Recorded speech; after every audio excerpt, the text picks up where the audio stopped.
If I ever do something like this again, I would actually invest on buying legit sound foams that actually will muffle up the practice space. And I'm actually thinking about that somewhere down the line. I don't know, but hopefully it's a lot more better than using these guys. I mean, they're packing foams.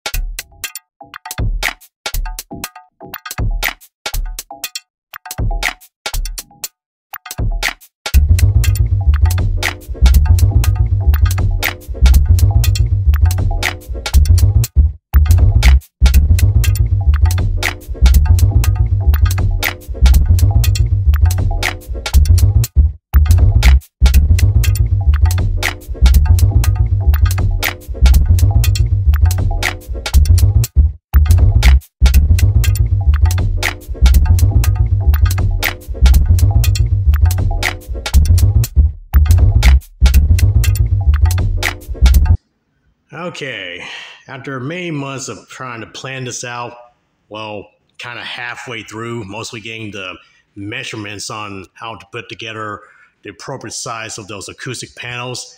This was an ongoing project from mid-November and ended near, let's see, I took a break around midway February, started back up to mid-March, and ended out in, I think, somewhere in the second weekend of April.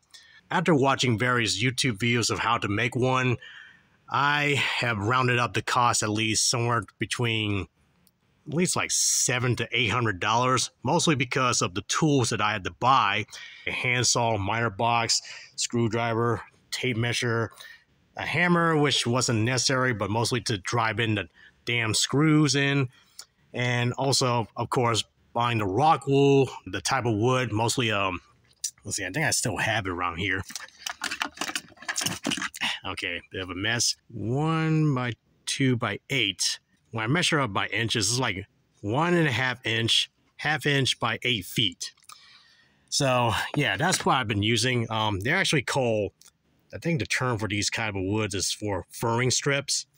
And, of course, this is not the right type of wood for this kind of application, but in my case, my practice space is already cramped as it is, so I didn't want to take up space, so this was perfect, and they actually work well. I'm not gonna lie, when it comes to trying to screw them together, they would actually split, and I had to go buy wood glue and tape them up and just, keep them structurally sound as best as possible. But other than that, this is the result of it. And I'll explain the choices of fabric that I used throughout the whole process. And these guys, I had to get very creative because these very slim ones, I had to like slim it down because the metal part right here that's like blocking, the way that I could just like put at least like a huge size acoustic panel right there. But, I had to make it work, so they actually work out fine. These guys, oh yeah, I forgot about the door. The one hanging on the door, this one right here, here, and here, they're not made from the wooden strips. In fact, they were made from ultra board. Yeah, I used this to create this panel, the one on top, this one on top of the door, and the one hanging on the door. You're wondering, why did I use this material? I had a whole bunch of these lying around for a long time, and I decided to make use out of it, which was a damn mistake, although these guys I actually like, but this one was a fucking pain in the ass. And unfortunately, that's my very first acoustic panel being made from ultra board. Yeah, I don't know why I did that. I do things the hard way.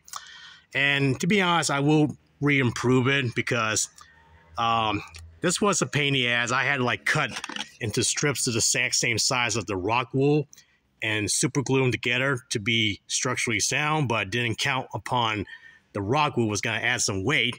And when it comes to putting together by the end parts, I just use up like an old drum head, cut them into strips, and stapled them together to join together.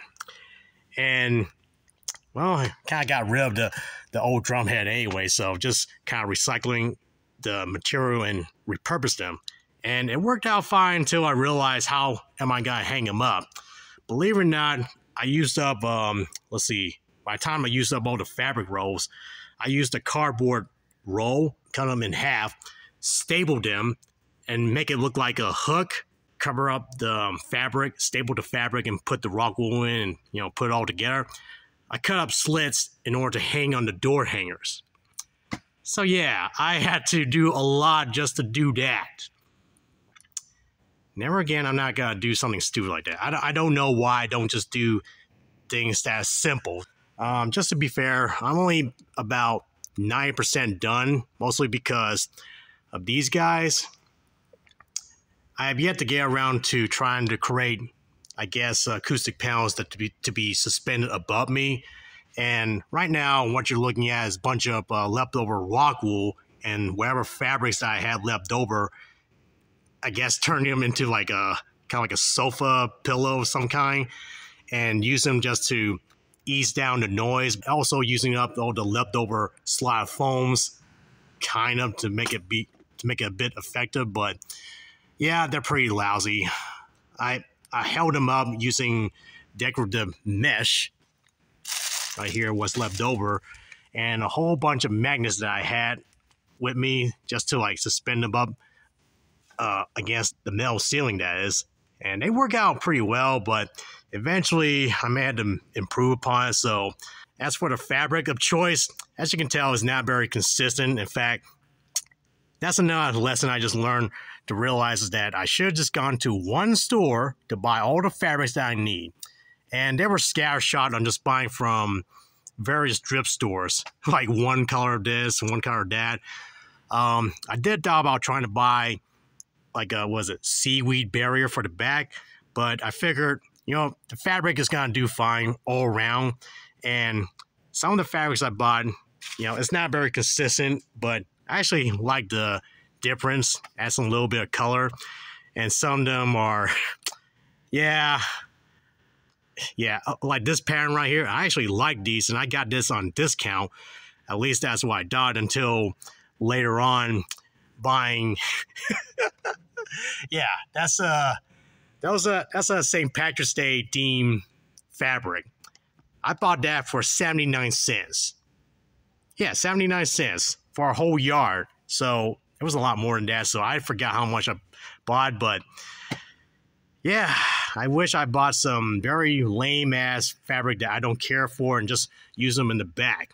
And I just wasted all that silver, no, just gray color fabric. That's actually good. I should have just used up all this ugly fabric and just used them in the back and saved all the good ones for the front. But well, I live and learn and just try to go with it, just figuring out how to make the panels. And as you can tell, it's a lot more better than all the damn floor mats that I put on the wall.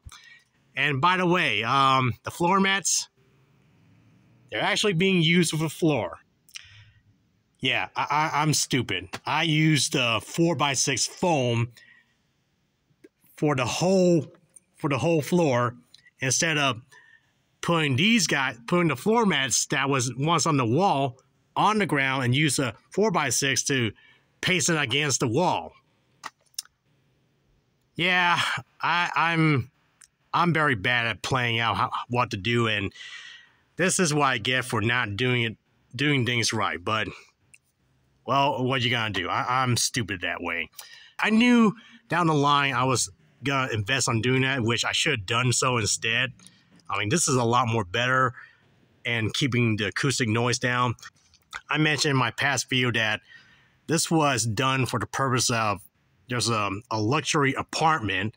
I'm starting to see a lot of people moving in, and right there I realized, okay, I'm gonna have to scramble and get onto this project. This is the process I had to deal with, and I'm proud of putting in the time and so much investment on doing this.